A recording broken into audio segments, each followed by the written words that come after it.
Naujas etapas. Pralygintos žemės.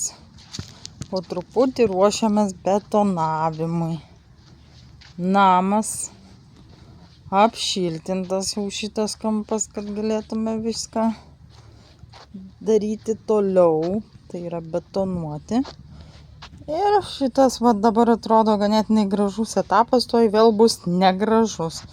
Vėl bus bardakas, bus pridėta grūzo. Nu, bus kitas etapas. Ir darbų vadovas. Kaip sekasi vadovui vadovauti?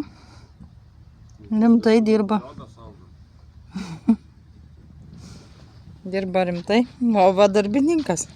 Jo, čia načalnikas darė pirigurką padaryti ir po to eisiu dirbti, sakė, eisiu grūzą vežti toj. Tai labai gerai, kad leido pailsėti, nes lengva tai nebus. Nebus.